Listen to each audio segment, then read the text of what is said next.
नमस्कार, भारत की बात में आपका स्वागत है। मैं हूं रोहित सिंह सावल। भारत का हूं, भारत की बात बताता हूं। राजनीति की बातें तो हम रोज करते ही हैं, आज भी करेंगे, लेकिन उससे पहले मैं आपको भारत की यात्रा पर लेकर चलता हूं। मैं आपको सबसे पहले बंगाल की खाड़ी और उसके किनारे वाले कुछ राज्य दिखाना चाहता हूं। जरा गौर से देखिएगा। पूरब में बंगाल है, ओडिशा है, दक्षिण में तेलंगाना है, आंध्र प्रदेश, पुडुचेरी, तमिलनाडु और केरल है। ये सब मैं आज आपको इसलिए बता रहा हूं क्योंकि समंदर से उठने वाली लहरें सिर्फ इन राज्यों से ही नहीं टकराती हैं, बीजेपी के दिल पर भी चोट करती हैं, क्योंकि इन राज्यों में से कुछ में बीजेपी की हालत बेहद कमजोर है और कुछ राज्य तो ऐसे हैं जहां लोकसभा सीटों के मामले में बीजेपी की झोली बिल्कुल खाली है। लेकिन बीजेपी अब हालात बदलना चाहती है। इसके लिए उसने ऐसा दांव चला जो भगवा पार्टी के लिए बंगाल से केरल तक पावर कॉरिडोर बना सकता है। क्या है बीजेपी का यह दांव, यह मैं आपको आज बताऊंगा। अमित शाह ने आज कोलकाता में बड़ी रैली की और उसी धर्मतल्ला मैदान में की जिसमें ममता हर साल 21 जुलाई को शहीदी रैली करती है। यह अलग बात है कि इस मैदान में रैली की इजाजत के लिए बीजेपी को हाई कोर्ट तक जाना पड़ा, लेकिन रैली हुई तो अमित शाह ने ममता बनर्जी पर इल्जामों की बौछार कर दी। सिर्फ इल्जाम ही नहीं लगाए, पूरा बहीखाता खोल बैठे। लोगों को बताया कि यूपीए ने 10 साल में बंगाल को 2 लाख करोड़ दिए थे, जबकि नरेंद्र मोदी की सरकार ने सिर्फ 9 साल में बंगाल को करीब 6.25 लाख करोड़, यानी 3 गुना से भी ज्यादा। इसके बाद अमित शाह ने बात का रुख मोड़ दिया, सीधे सीएए का दांव चल दिया। अवैध घुसपैठ चरम सीमा पर। आसाम की जनता ने भाजपा सरकार बना दी। आसाम की सरहदों से परिंदा भी पैर नहीं मार सकता। बंगाल में सोशल मीडिया पर कोई रख रहा है कि अगर घुसपैठ कर आए हो और आधार कार्ड चाहिए, वोटर कार्ड चाहिए, तो इस नंबर पर संपर्क करिए। इसीलिए ममता बनर्जी सीएए का विरोध कर रही है और हम सीएए को लागू कर रहे हैं। कोलकाता में कानूनी जंग के बाद अमित शाह का रैली करना और रैली में सीएए की बात करना, इसका मतलब क्या है? बंगाल में विधानसभा चुनाव 2026 के मार्च अप्रैल में होंगे, यानी करीब 3.25 साल का वक्त अभी बाकी है। और अभी तो तेलंगाना में वोटिंग होनी है, 5 राज्यों के चुनाव नतीजे आना बाकी हैं। लेकिन अमित शाह सबकी फिक्र छोड़कर कोलकाता क्यों चले गए? यह सवाल बेहद महत्वपूर्ण है कि आखिरकार वो कोलकाता क्यों गए। इसकी वजह समझने के लिए मैंने बीजेपी के कई नेताओं से बात की, कई पत्रकार मित्रों से भी चर्चा की, तब जाकर तस्वीर साफ हुई। मैं आपको इससे जुड़ी एक एक बात बताऊंगा, इसका हर पहलू समझाऊंगा, लेकिन पहले कुछ सवाल। यह सवाल बेहद अहम है। सवाल नंबर 1, अमित शाह की रैली क्या 2024 के लिए बीजेपी का चुनावी शंखनाद है? अगर हां, तो बीजेपी ने इसके लिए कोलकाता को ही क्यों चुना?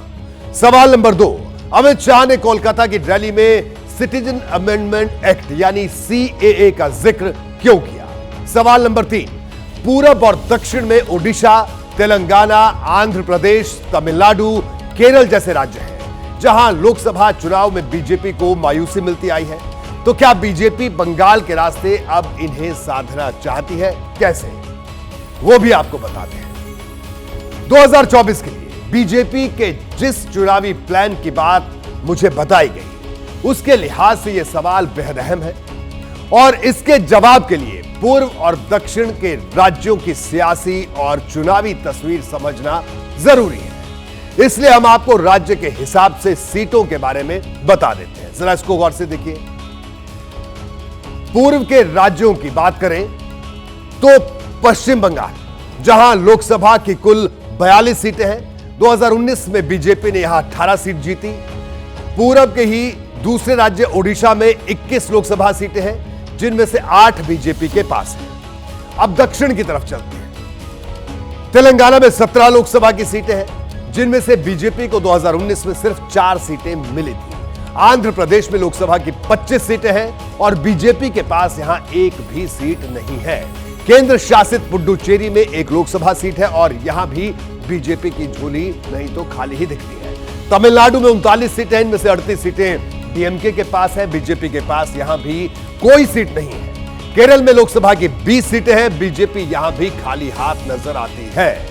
इन राज्यों में लोकसभा की कुल 165 सीटें हैं, लेकिन हर लोकसभा चुनाव में बीजेपी यहां लगभग खाली हाथ रह जाती है। जहां एक एक सीट से सरकार बनती और बिगड़ती हो, वहां यह बड़ा नुकसान है। यही वो राज्य है जहां बीजेपी आज तक अपना मुख्यमंत्री नहीं बना पाई, लेकिन अब वो यहां अपनी ताकत बढ़ाना चाहती है। लेकिन मुश्किल यह है कि क्षेत्रीय पार्टियां यहां मजबूती से जमी हुई हैं, उनके आगे बीजेपी की एक नहीं चलती। ऐसा क्यों है, यह भी जानना जरूरी है। जरा समझिए। भारतीय जनता पार्टी और क्षेत्रीय दलों के बीच जब मुकाबला होता है तो कुछ ऐसे समीकरण सामने आते हैं जो भारतीय जनता पार्टी को आगे बढ़ने से रोकते हैं। उसमें खासकर जातिगत समीकरण में राज्यों के चुनाव में भारतीय जनता पार्टी क्योंकि राष्ट्रीय परिदृश्य पे वो ये कार्ड नहीं खेल सकती और क्षेत्रीय दल इस कार्ड को बहुत बेहतर तरीके से खेल पाते हैं, इसलिए भाजपा राज्यों में कहीं ना कहीं क्षेत्रीय दलों के सामने कमजोर साबित होती है। अब कुल मिलाकर देखें तो पूरब में बंगाल एक ऐसा राज्य बचता है जिसमें बीजेपी की स्थिति थोड़ी ठीक ठाक दिखाई देती है। 2021 के विधानसभा चुनाव में यहां बीजेपी का परफॉर्मेंस काफी अच्छा रहा। वो पहली बार मुख्य विपक्षी पार्टी बनी। इससे पहले 2019 के लोकसभा चुनाव में यहां से उसने 18 सीट जीती। सवाल यह है कि बीजेपी ने 2024 के शंखनाद के लिए क्या इसी वजह से कोलकाता को चुना है या वजह कुछ और है?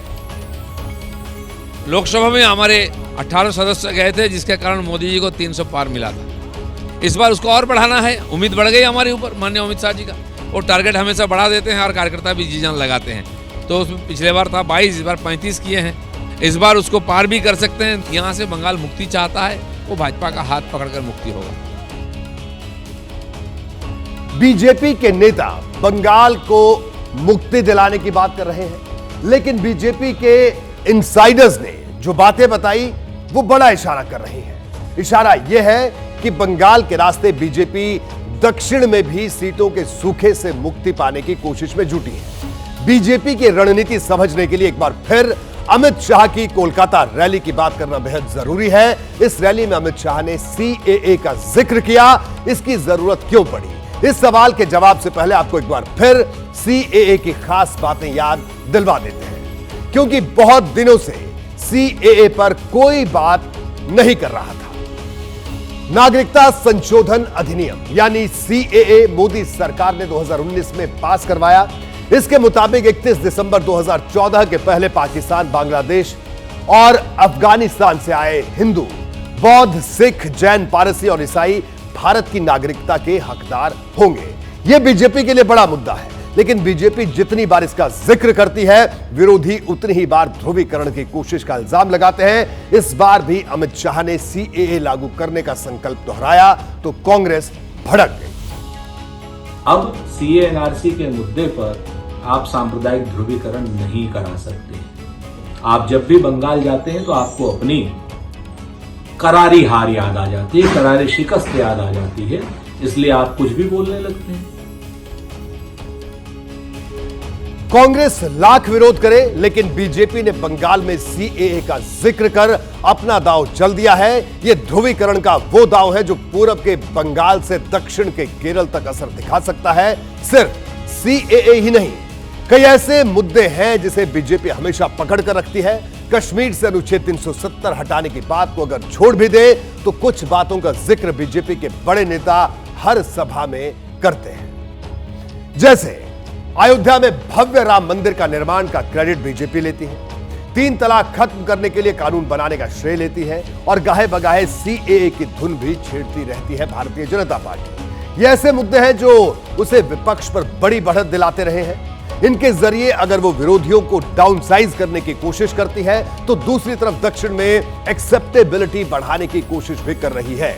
काशी तमिल संगमम हो या तमिलनाडु के ओबीसी पुजारियों के हाथों संसद में सेंगोल की स्थापना, इन्हें इसी दिशा में किया गया प्रयास माना जाता है। बहरहाल ये तो बात हुई बीजेपी की पूरब से दक्षिण वाली राजनीति की। बात राजस्थान की एक बार कर लेते हैं, क्योंकि राजस्थान में अब नतीजों का इंतजार है। राजस्थान में 3 दिसंबर का इंतजार हो रहा है। हर किसी का अपना अपना अनुमान है, हर किसी के अपने अपने दावे हैं। लेकिन आज मैं आपको बीजेपी के भीतर चल रही एक खास चर्चा के बारे में बताने वाला हूं। 3 दिसंबर को राजस्थान के नतीजे अगर कांग्रेस के पक्ष में आते हैं तो कांग्रेस धूमधाम से सरकार बना लेगी, लेकिन अगर नतीजे बीजेपी के पक्ष में गए तो राजस्थान में बीजेपी न सिर्फ सरकार बनाएगी बल्कि एक लंबी लड़ाई का उद्घोष भी करेगी। कैसे? अंदर की खबर यह है कि राजस्थान में बीजेपी ने एक ऐसा टेम्पलेट तैयार किया है जिसे 2024 के चुनाव में इस्तेमाल किए जाने की पूरी तैयारी है। मैं जिस टेम्पलेट की बात कर रहा हूं वो टेम्पलेट है हिंदुत्व का, और इसका संकेत मिला राजस्थान की उन खास जगहों से जहां बीजेपी ने अलग अंदाज में चुनाव प्रचार किया था। वो खास इलाके कौन कौन से थे और क्यों बीजेपी के भीतर राजस्थान को लेकर आत्मविश्वास बढ़ गया है, उसे भी आपको बताऊंगा। लेकिन पहले पूरे राजस्थान में हुई वोटिंग का इशारा समझने की कोशिश करते हैं। राजस्थान में इस बार का वोटिंग प्रतिशत पिछली बार से करीब करीब 1% बढ़ा है। 2018 में 74.06% मतदान हुआ था, तो इस बार 74.96% वोटिंग दर्ज हुई है। यह बदलाव भले ही आंकड़ों के लिहाज से बहुत ज्यादा ना हो, लेकिन इसका असर बहुत बड़ा हो सकता है। राजस्थान में जब जब चुनाव हुए तब तब वोटिंग प्रतिशत से एक अहम संदेश मिला। जब वोटिंग बढ़ी तो बीजेपी को सत्ता मिली, जब वोटिंग घटी तो कांग्रेस ने राज किया। यानी राजस्थान में चले आ रहे ट्रेंड के हिसाब से बीजेपी को इस बार फायदा हो सकता है। हालांकि सियासत में जब तक फाइनल तस्वीर ना आ जाए तब तक कुछ भी कहना जल्दबाजी होता है। राजस्थान में इस बार वोटिंग प्रतिशत बढ़ने के पीछे कुछ और वजह मालूम पड़ती है। क्या वो वजह है? आज मैं राजस्थान की एक एक सीट का वोट प्रतिशत देख रहा था, उसके मायने निकाल रहा था। अलग अलग जिलों और अलग अलग सीटों से कई जानकारियां इकट्ठा हुई और इन सब का जो निचोड़ निकला वो बड़ा असर पैदा करने वाला है। राजस्थान में मुस्लिम समाज की आबादी करीब करीब 9% मानी जाती है। अलवर से भरतपुर और जयपुर से सवाई माधोपुर तक इस समाज की अच्छी खासी आबादी है जो करीब 15 सीटों पर गहरा असर डालती है। खास बात यह है कि इन सभी सीटों पर इस बार मतदान प्रतिशत बढ़ा है और माना जा रहा है कि यह ध्रुवीकरण का नतीजा है। कैसे? अब जरा उसको समझिए। कहा जाता है कि एक ही जगह बार बार वार करने से बड़े से बड़ा घेरा भी टूट जाता है। बीजेपी ने इस बार यही किया। शुरुआत से ही मैं देख रहा था कि राजस्थान के मुस्लिम बाहुल्य सीटों पर बीजेपी की अलग और विशेष रणनीति है। यह रणनीति तभी सामने आ गई जब उम्मीदवारों का ऐलान किया गया। पार्टी ने 3 ऐसे चेहरों को चुनाव में उतारा जो हिंदुत्व की लाइन पर ताबड़तोड़ चुनाव प्रचार करते हैं। इसमें सबसे पहला नाम महंत बालकनाथ का था, जो मौजूदा सांसद हैं और अलवर की तिजारा सीट से विधानसभा चुनाव में प्रत्याशी थे। इसके अलावा महेंद्र बालमुकुंद, जो जयपुर के हवा महल सीट से प्रत्याशी थे, और तीसरे महंत प्रतापपुरी, जो जैसलमेर की पोखरण सीट से बीजेपी के प्रत्याशी थे।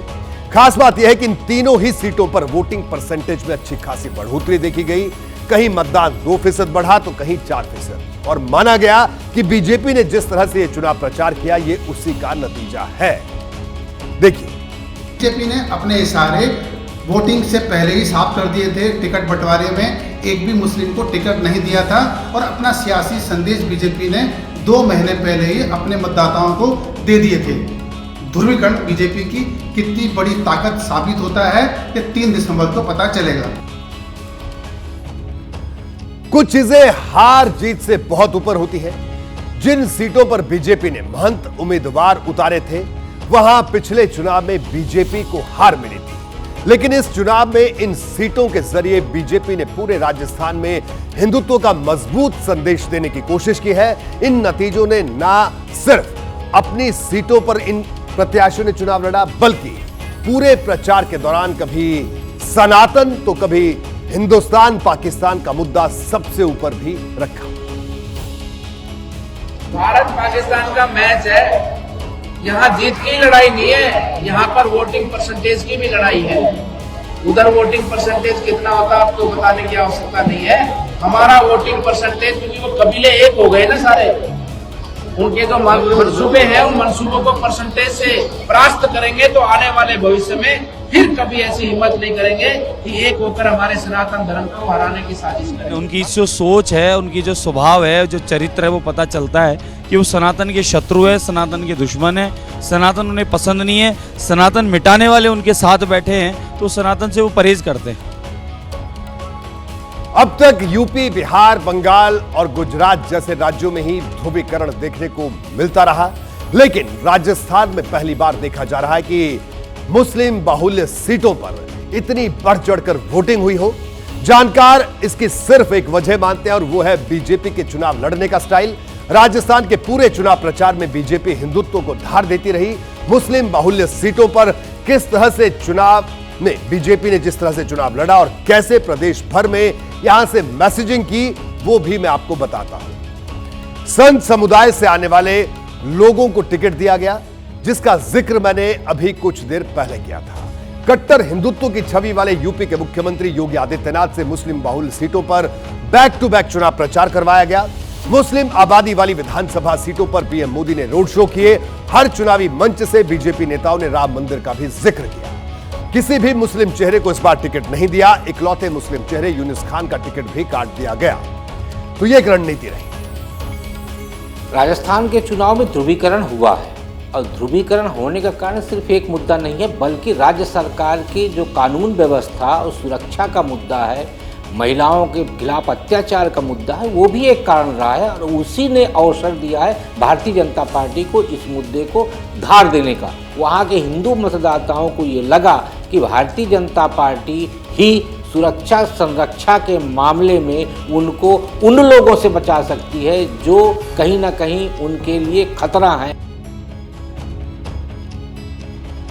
राजस्थान में बीजेपी की चुनावी लाइन लेंथ बिल्कुल साफ है। इस बार यहां कमल के झंडे के साथ हिंदुत्व का एजेंडा साफ तौर पर दिखा और यहीं से सवाल उठता है कि क्या बीजेपी ने राजस्थान का चुनाव यूपी की तर्ज पर लड़ा। भले ही किसी नेता ने 80-20 की तरह 90-10 वाली बात नहीं की, लेकिन बीजेपी के नेताओं के बयान कम से कम इसी तरफ इशारा करते रहे, फिर चाहे वो कोई प्रत्याशी हो या फिर यूपी दिल्ली से आया हुआ फायर ब्रांड छवि वाला कोई नेता। इस राजस्थान के चुनाव के ऊपर और ऊपर से टोंक के चुनाव के ऊपर लाहौर की भी नजर है कि पीएफआई के लोगों को शरण कौन देता है। पीएफआई के लोग पकड़े जाते हैं, उनको रोटी कौन खिलाता है? टोंक में बैठे वाले लोग खिलाते हैं। तो यहाँ तो लाहौर की भी नजर है भाइयों। हमको देखना पड़ेगा कि उस दिन 25 तारीख के चुनाव के बाद देश में लड्डू बंटने चाहिए या लाहौर में लड्डू बंटने चाहिए। जिस तरह की बयानबाजी रमेश बिधूड़ी कर रहे थे, वैसी ही बयानबाजी बीजेपी का लगभग हर नेता कर रहा था। कुछ बयान कैमरे में कैद हुए तो कुछ सिर्फ जनता के कानों तक पहुंचाए गए। इसी तरह का एक बड़ा मुद्दा बना करीब 1.5 साल पहले हुआ कन्हैयालाल हत्याकांड। इसका जिक्र भी कमोबेश हर चुनावी मंच से हुआ। प्रधानमंत्री नरेंद्र मोदी, गृह मंत्री अमित शाह और यूपी के मुख्यमंत्री योगी आदित्यनाथ ने इस मुद्दे को चुनाव प्रचार के आखिरी दिनों में खूब भुनाया। धोखे से वार न करने की परंपरा को जिया है। उस राजस्थान की धरती पर इतना बड़ा पाप हुआ। कपड़े सिलाने के बहाने लोग आते हैं और बिना डर, बिना खौफ के टेलर का गला काट देते हैं और वीडियो बनाकर गर्व से वायरल कर देते हैं। कन्हैयालाल तेली का गर्दन काटकर मौत के घाट उतार दिया। मुझे बताओ, ये ठीक हुआ है क्या? ये ठीक हुआ है?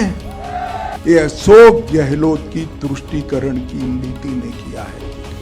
याद करिए, कन्हैयालाल का गला रेत दिया जाता है।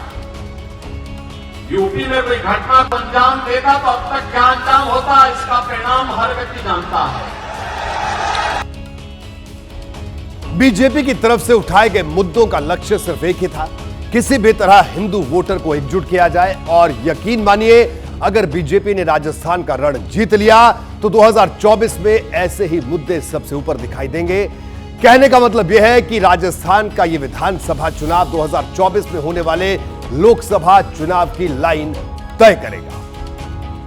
बीजेपी हिंदुत्व की ओरिजिनल मार्कशीट है, और जब आपको मार्केट में ओरिजिनल सर्टिफिकेट या मार्कशीट उपलब्ध है तो आप फोटोकॉपी के लिए क्यों जाएंगे? तो बीजेपी हिंदुत्व या सांस्कृतिक राष्ट्रवाद की ओरिजिनल कॉपी है, और यह चीज आज चल रही है, उसके स्ट्रेंथ में है, उसको जिता रही है। तो जो मुख्य आजमाया हथियार होता है आप उसको पहले लेके चलेंगे, बाकी सेकेंडरी चीजें हैं, विकास है, तमाम चीजें हैं, वो तो अपनी जगह पे है ही है। ऐसा नहीं है कि हिंदुत्व का एजेंडा नया है, ऐसा भी नहीं है कि राजनीतिक दलों ने जाति वाली राजनीति पहली बार शुरू की हो। पहले के चुनाव में सब कुछ देखा जा चुका है, और राजस्थान के चुनाव को देखें तो बीजेपी की पूरी कोशिश यही रही कि हिंदू वोटर को एक मुद्दे और एक मंच पर साथ खड़ा किया जाए। मुस्लिम बाहुल्य सीटों पर बीजेपी की रणनीति का असर भी साफ तौर पर दिखाई दिया, और इसी का नतीजा रहा कि मुस्लिम बाहुल्य सीटों पर वोट फीसद में बढ़ोतरी दर्ज हुई। लेकिन इसका फायदा बीजेपी को बाकी की सामान्य सीटों पर कितना मिलता है, यह देखने वाली बात होगी, क्योंकि उसी तस्वीर को आधार बनाकर बीजेपी 2024 का सफर तय करने का प्लान तैयार करेगी। तो बहरहाल भारत की बात में अभी वक्त है एक छोटे से ब्रेक का। ब्रेक के बाद आपको छत्तीसगढ़ की खबर दिखाएंगे। बीजेपी के एक बड़े नेता की तरफ से चौंकाने वाली बात कही गई है। यह बात ऐसी है जो बीजेपी के ही एक बड़े नेता को, कई नेताओं को चुभ भी सकती है। क्या है वो बात, बताएंगे इस ब्रेक के बाद।